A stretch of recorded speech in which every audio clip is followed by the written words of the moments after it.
Good morning बेटा सभी को।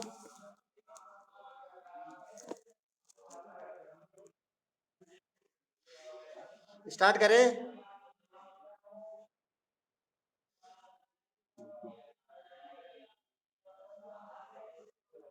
एक बार मैं कुछ सवाल बताओ कि इसको पढ़ा है चैप्टर को जितना पढ़ाया था कल उतना।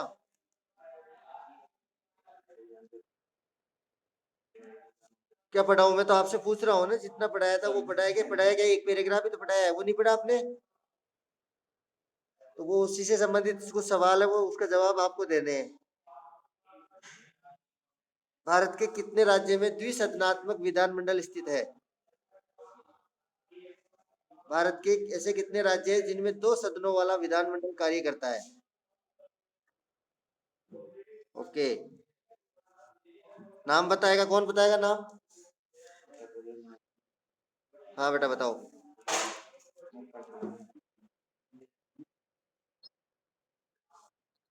हम्म, ओके। यानी द्विसदनात्मक दोनों सदनों के नाम भी बताओ, क्या नाम है? विधानमंडल के दो सदन कौन कौन से होते हैं?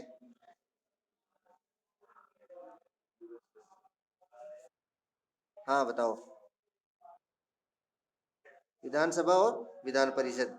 इनमें जनता द्वारा प्रत्यक्ष निर्वाचन किस सदन का किया जाता है? जनता द्वारा प्रत्यक्ष रूप से कौन से सदन का निर्वाचन होता है? जनता कौन से सदन का चुनाव करती है? कौन से सदन के सदस्यों का?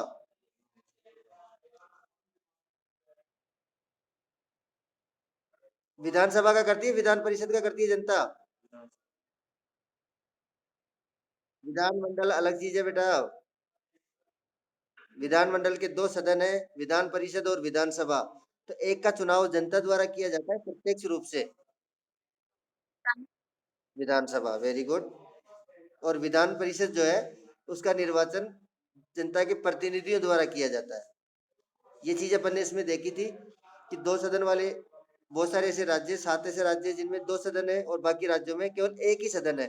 तो अपन एक चीज वहां पे अपन बात करें तो वहां पे क्या होता है, ये जो विधानमंडल है वो विधानमंडल जिसमें कि कौन कौन होगा, अधिकतर 7 राज्यों को छोड़ दिया जाए तो विधानमंडल के अंतर्गत लोक विधानसभा और राज्यपाल, दो ही रह गए ना। विधानसभा और राज्यपाल दो ही होंगे। जबकि द्विसदनात्मक विधानमंडल में विधानसभा, विधान परिषद और राज्यपाल, ये तीन होते हैं। जो प्रोसेस अपने केंद्र सरकार में थी सेम वही प्रोसेस इसमें चलती है। अब अपन बात करें विधानसभा का गठन, यहाँ से स्टार्ट करते हैं कि विधानसभा का गठन कैसे होता है। ओके स्टार्ट करें।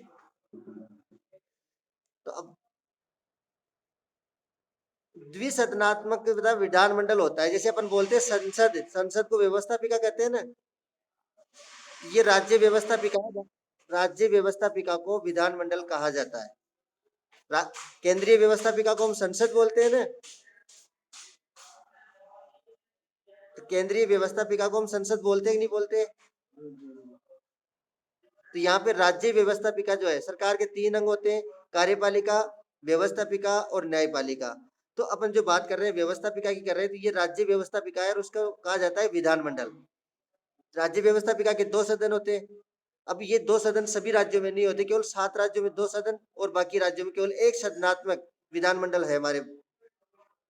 ये जो नाम दिए हुए ना 7 राज्यों के, उत्तर प्रदेश, जम्मू कश्मीर, महाराष्ट्र, कर्नाटक, बिहार, आंध्र प्रदेश, तेलंगाना, तो ये ऐसे राज्य हैं जिनमें 2 सदनों वाला विधानमंडल कार्य करता है और बाकी राज्यों में केवल एक सदनात्मक विधानमंडल कार्य करता है। तो अब 2 सदनात्मक में अपन सबसे पहले पढ़ेंगे विधानसभा। विधानमंडल का प्रथम सदन, लोकप्रिय सदन, जनता द्वारा निर्वाचित सदन, जिसको अपन बोलते हैं विधानसभा।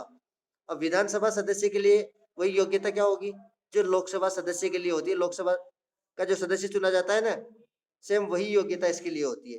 भारत का नागरिक होना चाहिए, दिवालिया पागल नहीं घोषित नहीं होना चाहिए, किसी लाभ के पद पर नहीं होना चाहिए और 25 वर्ष न्यूनतम आयु होनी चाहिए। तो उसके साथ ही हम स्टार्ट करते हैं विधानसभा का गठन कैसे होता है। तो विधानसभा विधानमंडल का प्रथम लोकप्रिय सदन है। अब इसमें सदस्य कितने होंगे तो इसका भी निर्धारण है इसमें। कि संविधान में राज्य की विधानसभा के सदस्यों की केवल न्यूनतम और अधिकतम सीमा निश्चित की गई है। यानी अधिकतम और न्यूनतम दोनों सीमा निर्धारित कर दी। किसने कर दी? हमारे संविधान ने। संविधान के अनुच्छेद 170 के अनुसार, संविधान के अनुच्छेद 170 के अनुसार राज्य की विधानसभा के सदस्यों की अधिकतम संख्या कितनी होगी? 500। किसी भी राज्य में विधानसभा के अंतर्गत 500 से ज्यादा सदस्य नहीं हो सकते। अधिकतम 500 और न्यूनतम सदस्य होंगे 60। अब जैसे जैसे जनसंख्या बढ़ती है तो न्यूनतम 60 से फिर बढ़ाते जाते हैं, तो अधिकतम 500 तक जा सकते हैं। तो अधिकतम 500 और न्यूनतम 60। चुनाव के लिए प्रत्येक राज्य को भौगोलिक आधार पर अनेक निर्वाचन क्षेत्रों में बांटा जाता है। क्योंकि हम क्या करते हैं, एक राज्य जो होता है उस राज्य में जब विधानसभा के सदस्यों का निर्वाचन होता है तो हमें बहुत सारे निर्वाचन क्षेत्र बनाने होते हैं। अब इनका स्थान आरक्षण से अब इसमें एक और दे रखा है कि भौगोलिक पर अनेक निर्वाचन क्षेत्र इस प्रकार विभाजित किए जाते हैं कि विधानसभा का प्रत्येक सदस्य, अब इसने एक शर्त और बताई है कि एक विधानसभा का एक सदस्य कम से कम 75,000 जनसंख्या का प्रतिनिधित्व करेगा।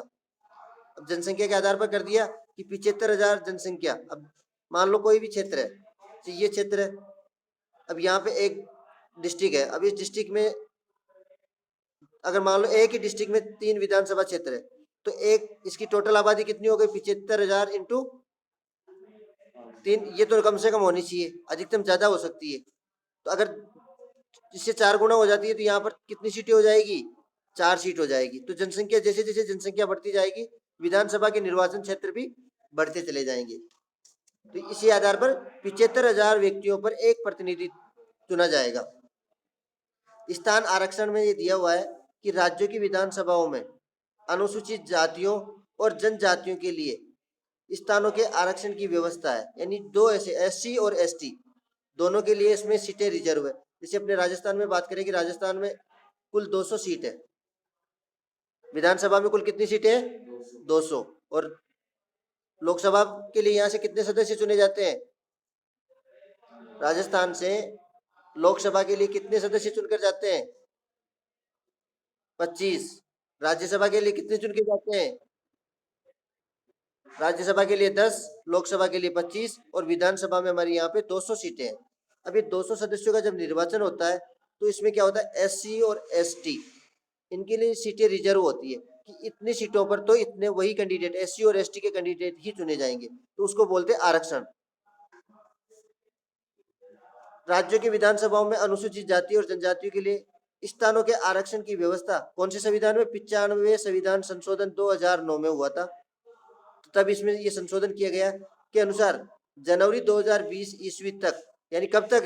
अभी वर्तमान इस महीने तक। इसके बाद में अभी नया संशोधन होगा या इसको आगे बढ़ाएंगे वो अलग बात है। जनवरी 2020 ईस्वी तक यही सभी रहेगा। अनुसूचित जाति और जनजातियों के लिए निर्धारित जो सीटें हैं वो सीटें अभी तक लागू है। अब आगे के लिए फिर से दोबारा इसमें चेंजेस करना पड़ेगा। राज्य की विधानसभा के निर्वाचन के बाद, जब विधानसभा का निर्वाचन होता है तो उसके बाद यदि संबंधित राज्य का राज्यपाल, संबंधित राज्य का मतलब जिस राज्य में चुनाव हुए और जहां पर विधानसभा के चुनाव हुए और उस राज्य का राज्यपाल ये अनुभव करता है कि विधानसभा में आंग्ल भारतीय समुदाय को उचित प्रतिनिधित्व नहीं मिला। आंग्ल भारतीय समुदाय का अर्थ ये होता है कि राज्य में एक सीट जो है, यस बेटा,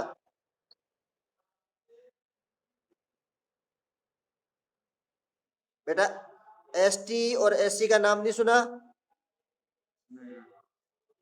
तो एसटी अनुसूचित जाति और एससी अनुसूचित जनजाति ये दोनों ही है।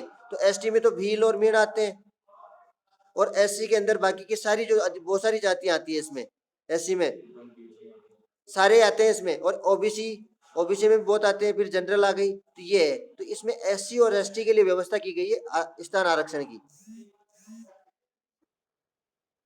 अल्पसंख्यक में बेटा जो जिनकी संख्या हमारे राजस्थान में या भारत में बहुत कम है, जैसे कि मुस्लिम हो गए, जैन हो गए, तो इनको अल्पसंख्यक माना गया है। अल्पसंख्यक यानी बहुत कम जनसंख्या, इनकी सबसे कम जनसंख्या है तो उनको अल्पसंख्यक कहा जाता है।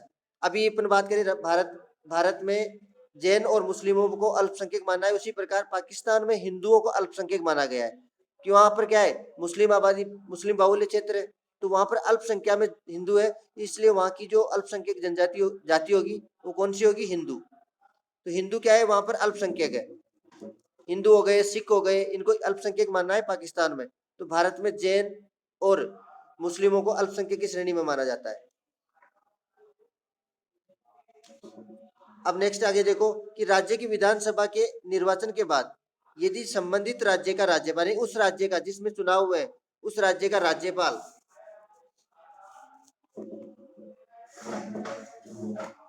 बुक तो है ना सबके पास है? ओके, तो इसमें अपन बात कर रहे हैं कि उस राज्य का राज्यपाल ये अनुभव करता है कि विधानसभा में आंग्ल भारतीय समुदाय यानी एक समुदाय और हो गया। जैसे अपन बात करें कि अपनी 200 सीटों का निर्वाचन हुआ, जब 200 सीटों का निर्वाचन हुआ तो अपन देखते हैं कि इसमें एससी, एसटी, ओबीसी, जनरल और अल्पसंख्यक सभी के सदस्य चुने गए, लेकिन इसमें कहीं भी आंग्ल भारतीय समुदाय जो है उससे कोई सदस्य नहीं है। आंग्ल भारतीय समुदाय का कोई सदस्य इसमें निर्वाचित नहीं हुआ है। अब ये आंग्ल भारतीय समुदाय कौन सा होता है? ये वो होता है जैसे इसमें क्या होता है, इंग्लैंड और भारत। अब इसमें क्या होता है, जैसे कोई पुरुष जो है इंग्लैंड का है, भारतीय महिला से शादी कर लेता है और यहाँ से पुरुष और यहाँ पर महिला, तो इन दोनों से उत्पन्न जो संतान होगी वो आंग्ल भारतीय कहलाएगी। या फिर ये हो सकता है कि यहाँ से महिला हो, इंग्लैंड से, और भारत से पुरुष हो, तो इनसे उत्पन्न संतान को आंग्ल भारतीय सदस्य कहा जाता है, एंग्लो इंडियंस इसका नाम है। यस बेटा। नहीं, ये विशेष इंग्लैंड के लिए ये प्रावधान है क्योंकि इंग्लैंड ही हमारे यहाँ पर शासन करके गया है। तो ये उनके द्वारा ही बनाया हुआ कानून है कि एक जो है एंग्लो इंडियंस का प्रतिनिधित्व भारतीय संसद के अंदर और विधानसभाओं में, प्रत्येक विधानसभा और संसद में इनका एक प्रतिनिधित्व होगा। अब वो कैसे होगा? एंग्लो इंडियंस, भारतीय और इंडियन दो, इंग्लैंड वाले दोनों से मिलकर के जो उत्पन्न संतान होगी उसको ही दर्जा दिया गया है ये। हालांकि धीरे धीरे इसमें विस्तार कर रहे हैं, लेकिन फिलहाल ये दर्जा केवल इंग्लैंड और भारत वालों से के मध्य ये समझौता है। अब इसमें अपन बात कर रहे थे कि अगर राज्यपाल को ये लगे कि पूरे 200 सदस्यों में ऐसा कोई व्यक्ति या 190 सदस्य, 195 जितने चुने गए उनमें कोई आंग्ल भारतीय समुदाय को उचित प्रतिनिधित्व नहीं मिला हो, तो वह उस समुदाय के एक सदस्य को क्या कर सकता है? विधानसभा में मनोनीत कर सकता है। अब एक चीज याद रखना, राष्ट्रपति द्वारा लोकसभा में कितने सदस्यों का मनोनयन किया जाता है? बेटा सोच समझ के बोलो, कितने का? 2। Very good. और राज्यसभा में राष्ट्रपति द्वारा 12 सदस्यों का मनोनयन किया जाता है। तो उसी प्रकार यहाँ पर हम बात करें कि विधानसभा में राज्यपाल द्वारा एक सदस्य का मनोनयन किया जाता है, और वो भी किसका? आंग्ल भारतीय समुदाय का। अगर अपने यहाँ राज्य में उपलब्ध है वो समुदाय, उसका कोई सदस्य है तो उसको मनोनीत करेंगे, और अगर नहीं है तो ये सीट खाली रह जाती है। फिर क्यों? कोई चीज उपलब्ध होगी तभी तो अपन उसका उपयोग कर पाएंगे। तो आंग्ल भारतीय अगर अपने राजस्थान में उपलब्ध ही नहीं हो तो पड़ोसी राज्य से लाकर तो अपन बनाएंगे नहीं। तो अपने राज्य में यदि कोई एंग्लो इंडियंस अगर निवास कर रहा है तो उस समुदाय का प्रतिनिधित्व देने के लिए उस व्यक्ति को वहां पर राज्यपाल द्वारा मनोनीत कर दिया जाता है। तो ये उस समुदाय के सदस्यों को विधानसभा में मनोनीत कर सकता है। कौन कर सकता है? राज्यपाल। निर्वाचन पद्धति क्या होती है इसकी? वही निर्वाचन पद्धति जो लोकसभा की है। आंग्ल भारतीय समुदाय के नामजद सदस्यों को छोड़कर विधानसभा, समझ में आया इसने क्यों दी है ये लाइन? आंग्ल भारतीय समुदाय के नामजद सदस्यों को छोड़कर, यानी उसके लिए एक सीट को छोड़ करके विधानसभा के आंग्ल भारतीय समुदाय के एक व्यक्ति का निर्वाचन तो होता ही नहीं है, तो उसके अलावा विधानसभा के अन्य सभी सदस्यों का मतदाताओं द्वारा प्रत्यक्ष रूप से चुनाव होता है। चुनाव के लिए वयस्क मताधिकार और संयुक्त निर्वाचन प्रणाली तथा साधारण बहुमत की पद्धति अपनाई जाती है। अब इसमें अलग सभी निर्वाचन क्षेत्र एकल सदस्य ही होंगे। एक क्षेत्र से एक ही सदस्य का चुनाव होगा, एक से ज्यादा सदस्य नहीं चुने जाएंगे, इसलिए उसको एकल सदस्य ही कहा गया है। अब इसमें अलग अलग नाम आए। पहला है अन्य सभी सदस्यों का चुनाव प्रत्यक्ष रूप से, प्रत्यक्ष सभी जानते हो, जनता जिसको डायरेक्टली वोट डालती है वो प्रत्यक्ष निर्वाचन, प्रत्यक्ष रूप से चुनाव होगा। दूसरा इसमें दिया है कि चुनाव के लिए वयस्क मताधिकार, वयस्क मताधिकार जानते हैं? 18 वर्ष से अधिक उम्र का व्यक्ति जो अपना मत डाल रहा है उसको वयस्क मताधिकार कहा जाता है। फिर उसके बाद में नेक्स्ट दिया है संयुक्त निर्वाचन प्रणाली। सारे सदस्यों का एक साथ ही निर्वाचन होता है, ये नहीं कि साहब 5 सदस्यों का अलग अलग, वो कुछ विशेष परिस्थितियों में होता है, बाकी सभी का निर्वाचन संयुक्त निर्वाचन प्रणाली के तहत। साधारण बहुमत, मान लो किसी को 10,000 वोट वोट है एक क्षेत्र में, तो 10,000 में से 5,000 एक वोट जिसको मिलेगा वो क्या होगा, साधारण बहुमत हो गया। तो साधारण बहुमत से की पद्धति अपना करके सभी निर्वाचन क्षेत्र एकल सदस्य ही होंगे, ठीक है। तो ये निर्वाचन पद्धति है विधानसभा की, और सेम यही पद्धति किसमें अपनाते हैं, लोकसभा में। सदस्यों की योग्यता मैं आपको बता चुका हूं, वही योग्यता है भारत का नागरिक हो, 25 वर्ष की कम से कम आयु हो, भारत सरकार द्वारा या राज्य सरकार द्वारा किसी लाभ के पद पर ना हो, पागल दिवालिया घोषित ना हो, और वह संसद या राज्य विधानमंडल के द्वारा निर्धारित शर्तों को पूरा करता हो। उसकी जो शर्तें होती है, अब यही तो शर्तें हैं, उन शर्तों को पूरा करता हो।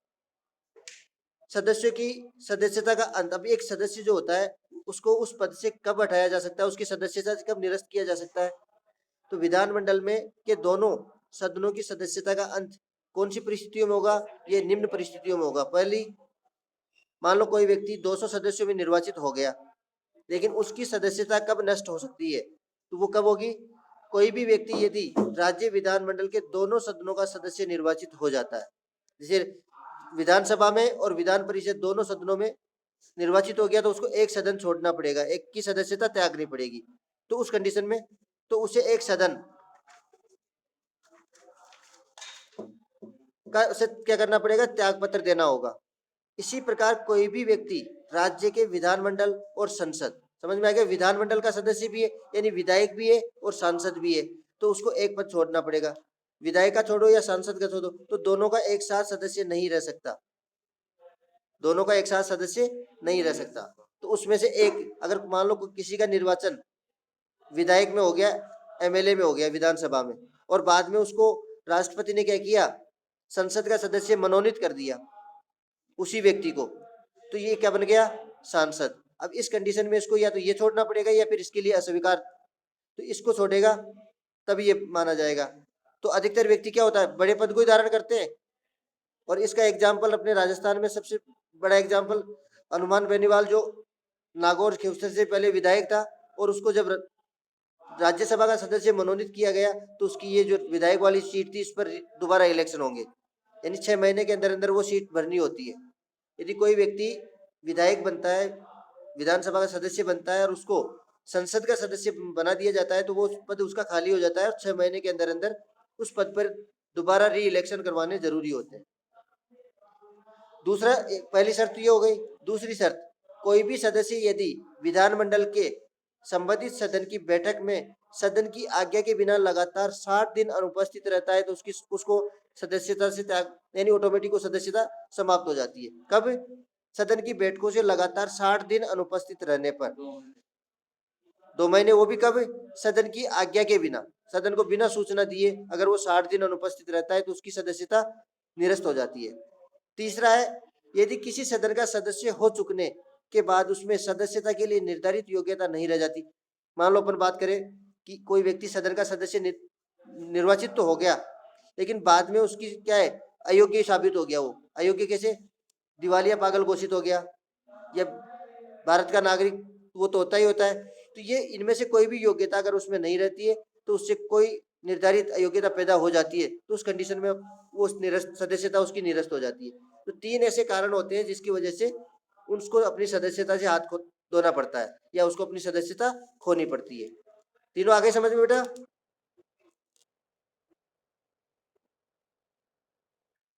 नहीं बेटा, फिक्स तो है, लेकिन ऐसी अयोग्यता उत्पन्न होने पर उनकी सदस्यता क्या होती है, निरस्त हो जाती है।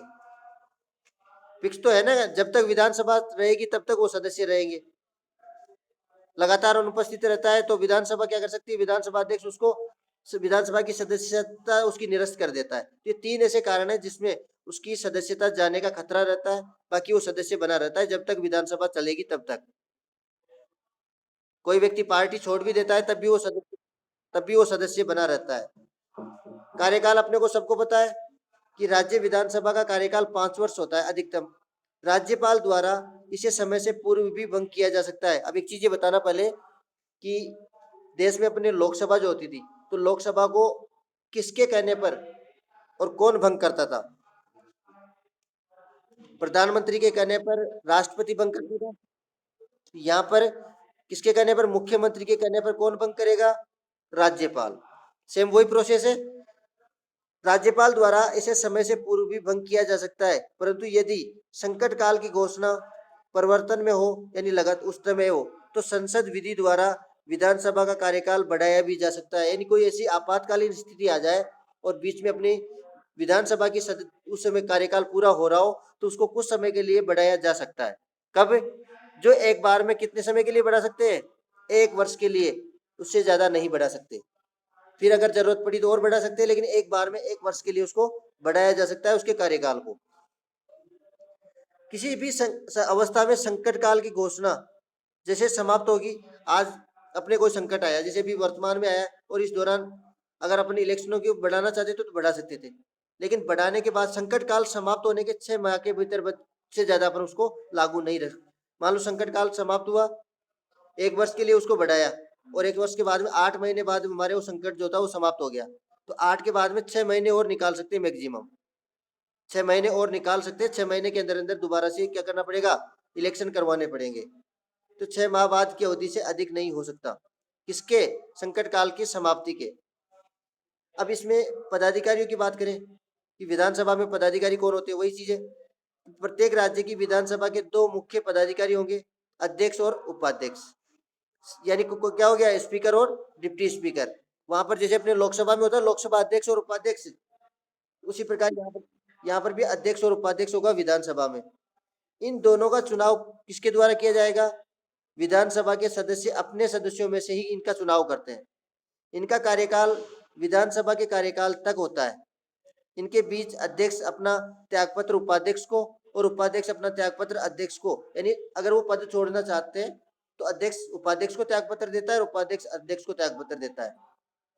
इन दोनों को विधानसभा सदस्यों के बहुमत द्वारा स्वीकृत प्रस्ताव के आधार पर भी हटाया जा सकता है। जैसे अपन वहां पर बोलते थे ना महाभियोग, अब यहाँ पर इसको महाभियोग नहीं बोलते, कि अध्यक्ष और उपाध्यक्ष को विधानसभा के जो कुल सदस्य है उसमें बहुमत के आधार पर भी इनको पद से हटाया जा सकता है, अध्यक्ष और उपाध्यक्ष के पद से। लेकिन इसमें भी वही चीज है कि इस प्रस्ताव को पारित करने से पूर्व 14 दिन पूर्व उसको अध्यक्ष या उपाध्यक्ष को जिसके विरुद्ध प्रस्ताव पारित हो रहा है उनको सूचना देना आवश्यक होता है। तो 14 दिन पहले उनको सूचित करके इनके खिलाफ भी जैसे सेम वही प्रोसेस है महाभियोग वाली, कि इसको भी बहुमत के आधार पर, साधारण बहुमत के आधार पर इनको यहाँ से हटाया जा सकता है। अब इसके बाद में आता है यही स्पीकर और डिप्टी स्पीकर। तो अध्यक्ष के क्या कार्य होते हैं और क्या अधिकार होते हैं, क्या पावर्स होती है उसके पास? विधानसभा के अध्यक्ष के अधिकार और कार्य निम्न है। पहली है, वो विधानसभा की बैठकों की अध्यक्षता करता है। सदन की कार्यवाही का संचालन विधानसभा अध्यक्ष द्वारा ही किया जाता है। सदन में शांति और व्यवस्था बनाए रखने की जिम्मेदारी किसकी होगी? अध्यक्ष की। उसका मुख्य उत्तरदायित्व होता है शांति व्यवस्था बनाए रखना। इस हेतु उसे अगर समस्त कार्य आवश्यक कार्यवाही करने का अधिकार है। अब इसमें एक चीज समझना, किसने कहा है कि सदन में शांति और व्यवस्था बनाए रखना किसका उत्तरदायित्व है? अध्यक्ष का। और इस उत्तरदायित्व को निभाने के लिए इस हेतु से समस्त आवश्यक कार्यवाही करने का अधिकार, यदि कोई व्यक्ति वहां पर अभद्र भाषा का प्रयोग करता है, अनुशासनहीनता करता है, तो उसको सदन से बाहर निकालने का अधिकार भी इस विधानसभा अध्यक्ष को होता है। यानी आवश्यक कार्यवाही वो कर सकता है शांति व्यवस्था बनाए रखने के लिए। तो कोई भी अगर आवश्यक कार्यवाही लगे कि ये ऐसे शांत नहीं होगा, तो उसको किसी भी तरीके से शांत करवाने की जिम्मेदारी किसकी होगी? अध्यक्ष की होगी। सदन का कोई सदस्य सदन में उसकी आज्ञा से ही भाषण दे सकता है। समझ में आया? जब सदन की बैठक चल रही हो तो किसकी आज्ञा से? सदन के अध्यक्ष की आज्ञा से ही वो क्या होगा, वहां पर बोल सकता है, उसमें भाषण दे सकता है। वह सदन की कार्यवाही में ऐसे शब्दों को निकाले जाने का आदेश दे सकता है जो असंसदीय, अशिष्ट है।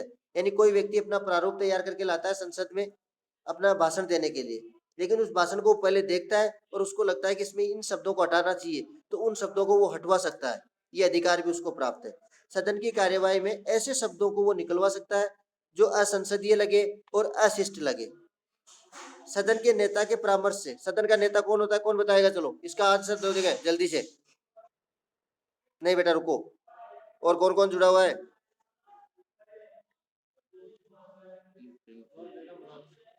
ये विकास पे कौन है? विकास, विकास चौधरी वाले पे कौन है? अरे बोल तो सही।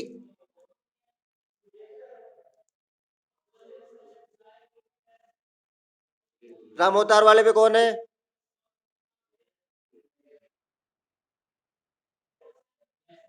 प्रधानमंत्री नहीं, मैं पूछ रहा हूँ राम अवतार वाली आईडी से कौन बोला अभी कि नाम बताओ अपना। हर्षिता। ओके। अब एक चीज बेटा ध्यान से सुनना, दोबारा फिर जवाब देना, अभी तेरे को जवाब देना है। हर्षिता, इधर देख। सदन के नेता के परामर्श से वो सदन की कार्यवाही का क्रम निश्चित करता है। तो सदन का नेता, हम बात कर रहे हैं राज्य सरकार की, न कि केंद्र सरकार की। तो राज्य सरकार के अनुसार सदन का नेता कौन होगा विधानसभा का?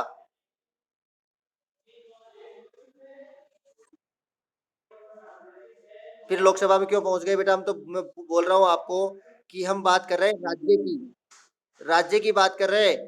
केंद्र वाला चैप्टर अपना कंप्लीट हो चुका है। केंद्र की यहाँ बात नहीं कर रहे, राज्य की बात कर रहे हैं। तो राज्य सरकार में यहाँ पर सदन की, कौन से सदन की बात कर रहे हैं अपन? विधानसभा सदन की। तो इस सदन का नेता कौन होता है?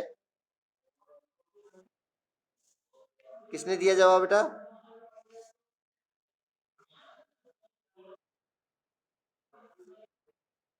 बेटा आप ध्यान से सुनते नहीं हो। अब ध्यान से सुन। लोकसभा अध्यक्ष कहाँ से आ गया राज्य में? लोकसभा तो, राज्यसभा अध्यक्ष कैसे होगा बेटा? लोकसभा राज्यसभा तो संसद के सदन है। तो संसद राज्य में थोड़ी होती है। Very good. अब एक चीज और देखो, दोनों ही समझ लेना पहले ही। मैं पहले केंद्र वाला बता रहा हूँ, फिर राज्य वाला। ये तो लोकसभा और राज्यसभा, इधर अपन, ये तो है केंद्र सरकार का, और इधर है विधानसभा और विधान परिषद। लेकिन विधान परिषद केवल 7 राज्यों में है। तो जिनमें विधान परिषद नहीं है वहां पर क्या होगा? केवल एक ही सदन होगा, विधानसभा। यहाँ पे लोकसभा में बहुमत दल जो होता है, जिसके पास ज्यादा सीटें होती है, उसके दल का एक सदन का नेता चुना जाता है, दल का मुखिया चुना जाता है। और उस मुखिया को राष्ट्रपति किस पद पर बिठाता है? प्रधानमंत्री बनाता है, प्रधानमंत्री के पद पर नियुक्त करता है। ठीक है। तो यहाँ पर सदन का, लोकसभा सदन का नेता कौन हुआ? प्रधानमंत्री। यहाँ पे अपन बात कर रहे हैं राज्य की। तो राज्य में इस सदन का नेता कौन होगा? इस सदन का जो नेता होगा उसी को राज्यपाल क्या करेगा? मुख्यमंत्री के पद पर नियुक्ति प्रदान करेगा। तो इस सदन का नेता कौन होगा? मुख्यमंत्री। तो अपन अब अभी आप बोल रहे हो लोकसभा राज्यसभा, तो लोकसभा राज्यसभा का तो कोई मैटर ही नहीं है यहाँ पे। यहाँ पे बात करते हैं विधानसभा की। तो विधानसभा होता है विधानमंडल का एक सदन है, जबकि लोकसभा और राज्यसभा संसद का, संसद के सदन है। दोनों के किसके सदन है? संसद के। ये किसके सदन है? विधानमंडल के। तो विधानमंडल के सदनों की बात कर रहे हैं हम। विधानमंडल का पहला सदन, लोकप्रिय सदन हम पढ़ रहे हैं, विधानसभा। तो विधानसभा में सदन का नेता कौन होगा? जो सदन का नेता होगा उसी को तो राज्यपाल ने मुख्यमंत्री बनाया है। तो यहाँ पर होगा मुख्यमंत्री, जबकि केंद्र सरकार में प्रधानमंत्री होता है। तो अभी एक बार देखना इधर, सदन के नेता के परामर्श से वह सदन की कार्यवाही का क्रम क्या कर सकता है? तो कौन देता है इसको? यहाँ पर जो विधानसभा का अध्यक्ष होगा, तो वो किससे परामर्श लेता है? किससे लेगा? मुख्यमंत्री से। सदन के नेता मुख्यमंत्री तो है, तो मुख्यमंत्री से वो परामर्श लेकर के सदन की कार्यवाही का क्रम निश्चित कर सकता है कि किसको पहले बोलने। अब कार्यवाही का क्रम क्या है? मान लो सदन में 200 सदस्य बैठे हुए। अब 200 में से 20 सदस्यों ने वहां पर अपनी रिक्वेस्ट डाली कि साहब आज मेरे को बोलने का मौका दिया जाए। तो 20 में किसको पहले मौका देंगे? किसको दूसरे नंबर पे, किसको तीसरे नंबर पे? इसका परामर्श किससे लेता है वो? मुख्यमंत्री से। और मुख्यमंत्री के निर्देशानुसार या उसके परामर्श से वो उनका क्रम निश्चित कर देता है कि सबसे पहले इसको बोलने दिया जाए, बाद में दूसरा ये बोलेगा। नेक्स्ट अगर देखो लोकसभा अध्यक्ष की शक्तियां पढ़ रहे हैं अपन। वह प्रश्नों को स्वीकार करता है। वह का मतलब लोकसभा अध्यक्ष या विधानसभा अध्यक्ष। विधानसभा अध्यक्ष प्रश्नों को स्वीकार करता है, नियम विरुद्ध होने पर उन्हें अस्वीकार भी कर सकता है। नियम विरुद्ध का अर्थ, अगर संवैधानिक नहीं है, संविधान के बाहर है, या कोई असंसदीय शब्द है, तो उसको क्या कर सकता है? वो वहां से अस्वीकार भी कर सकता है, मना भी कर सकता है। वह मतदान पश्चात परिणाम की घोषणा। अब जब मतदान कौन सा होता है?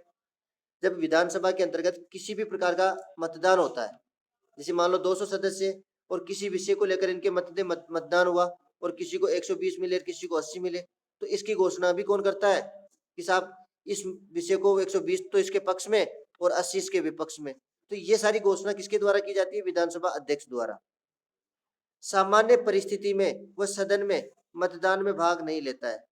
सामान्य परिस्थिति का मतलब होता है जैसे मान लो यहाँ पर 200 सदस्य ऑलरेडी है और दोनों, अब विशेष परिस्थिति कौन सी होगी? पक्ष में भी कितने? 100, विपक्ष में भी कितने?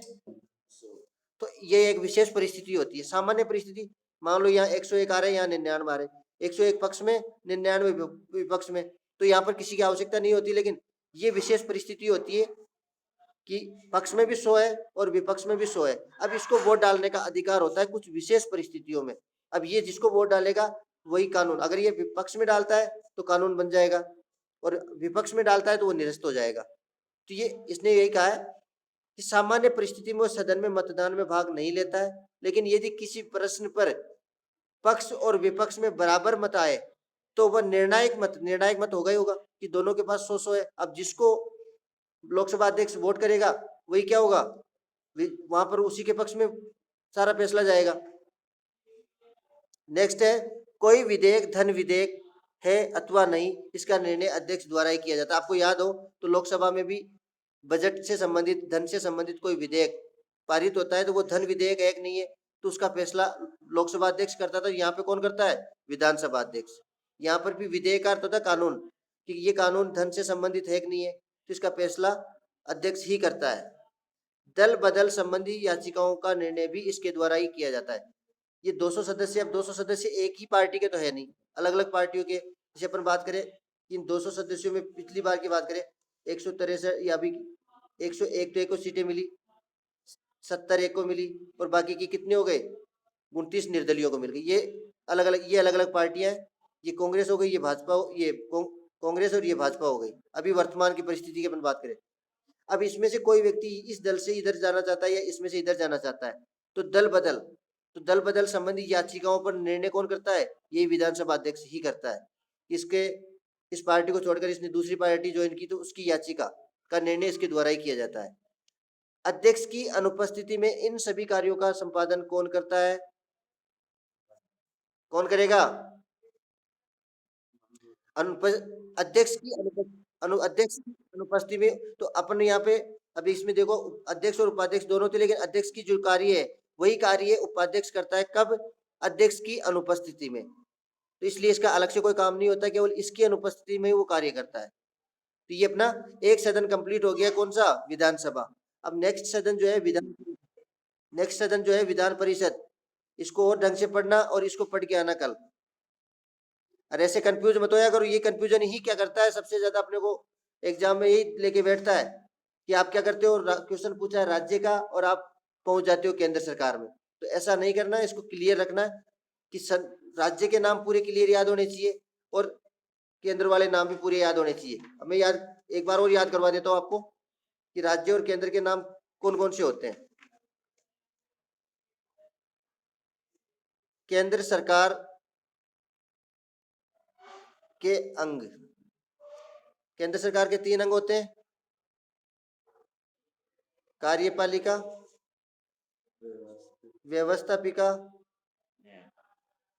और न्यायपालिका, यही होते हैं। अब इसका साथ के साथ मैं ये भी लिख रहा हूं नीचे, राज्य सरकार के अंग,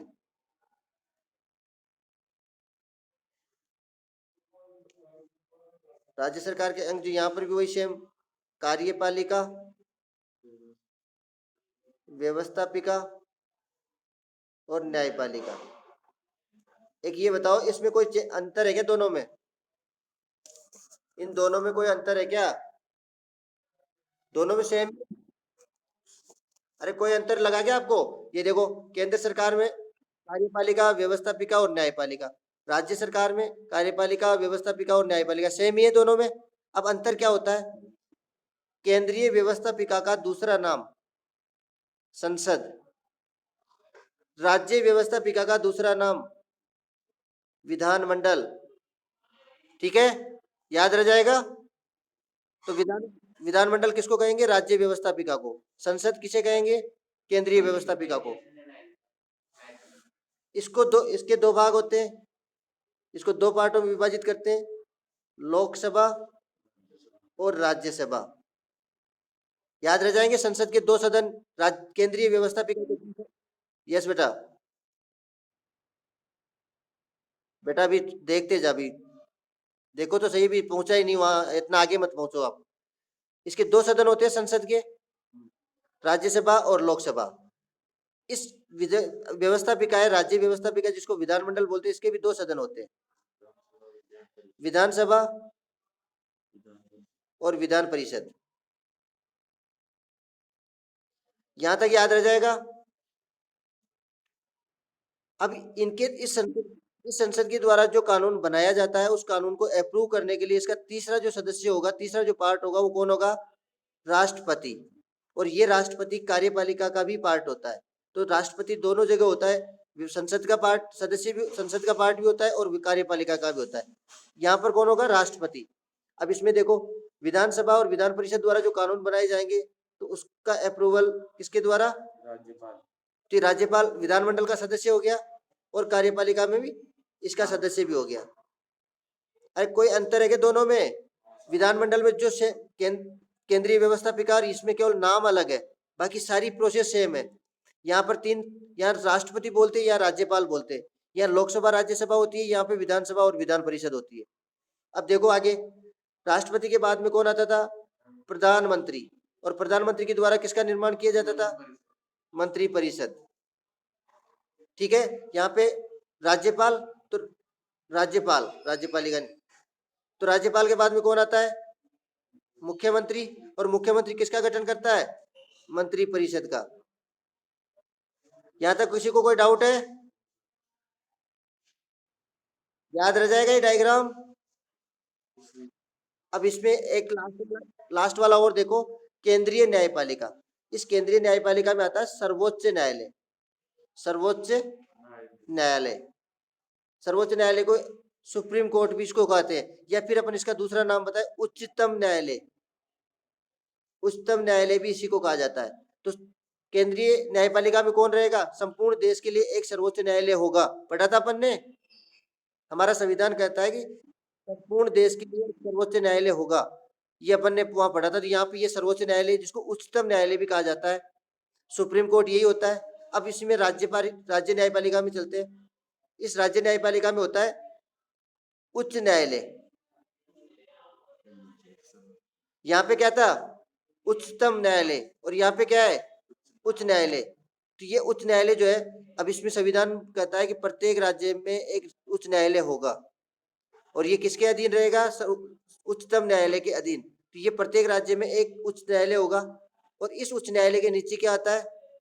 फिर जिला अदालतें आती है, जिनको बोलते डिस्ट्रिक्ट कोर्ट, जिला अदालतें। और ये सारे किसके अधीन होते हैं? उच्च न्यायालय के। राजस्थान एकमात्र ऐसा राज्य है जिसका उच्च न्यायालय राजधानी में नहीं होकर के कहाँ है? राजस्थान उच्च न्यायालय कहाँ पे स्थित है? जयपुर में।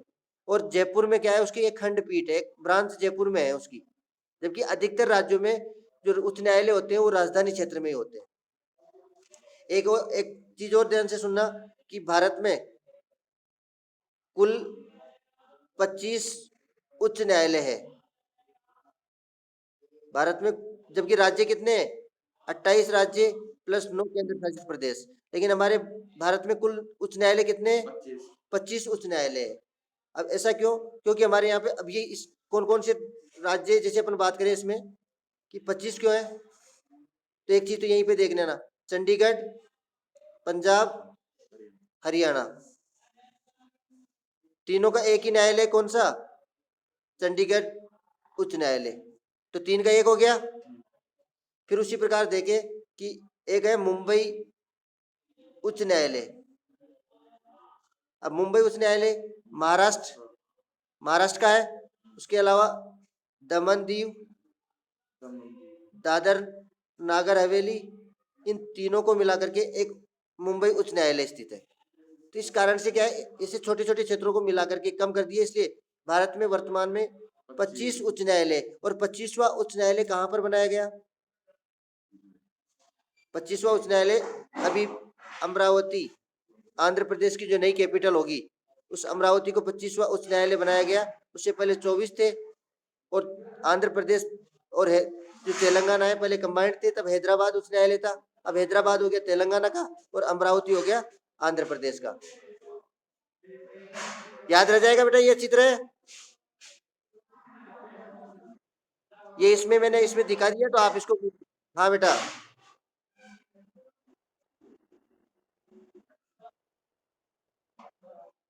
क्या लिखा हो बेटा? हाँ, मैं एक तरफ से दिखा देता हूँ पूरा। इसमें आपके जो वीडियो है उस वीडियो में भी मिल जाएगा बेटा ये।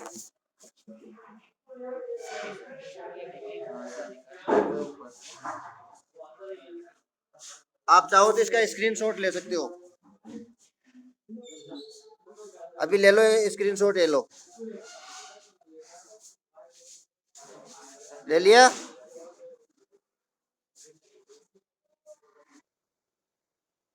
मैं भेज दूंगा बेटा, अभी व्हाट्सएप पे देख लेना, मैं व्हाट्सएप पे भेज देता हूँ अभी। ओके, अब हिंदी की क्लास ज्वाइन करो। ठीक है बेटा।